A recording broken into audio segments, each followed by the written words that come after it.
Hi friends. ஒரு 6 மாதத்துக்கு மேலே குழந்த இருக்கிற எல்லா பேரண்ட்ஸும் கேட்குற கேள்வி வந்து வாக்கர் யூஸ் பண்ணலாமா, என்ன டைப் ஆஃப் வாக்கர் யூஸ் பண்ணலாம் அப்படின்றது. என்ன பர்சனலாக கேட்க போனீங்கன்னா, நான் யூஸ்வலாக வந்து வாக்கர் அட்வைஸ் பண்ணுறது கிடையாது. பிகாஸ் குழந்தைங்களுக்கு வந்து ஒவ்வொரு மைல் ஸ்டோனும் அவங்க வந்து படிப்படியாக கற்றுக்கணும். ஸோ வாக்கரில் வந்து நீங்கள் ஒரு 6 to 7 months உள்ளே உட்கார வைக்கும்போது என்ன ஆகும்னா, அவங்களுக்கு பேலன்ஸ் வர்றதுக்கு முன்னாடியே அவங்களுக்கு ஒரு பேலன்ஸ் இருக்கிற மாதிரி ஒரு ஃபீல் வரும். ஸோ வேகமாக வந்து அந்த வாக்கரை யூஸ் பண்ணி அவங்க நடப்பாங்க.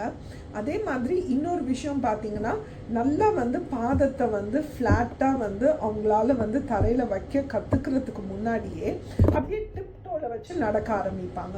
ஸோ இதனால வந்து ஜென்ரலாக அவங்க வந்து இண்டிபெண்ட்டாக நடக்கிறது வந்து டிலே ஆகிறதுக்கு சான்சஸ் இருக்குது.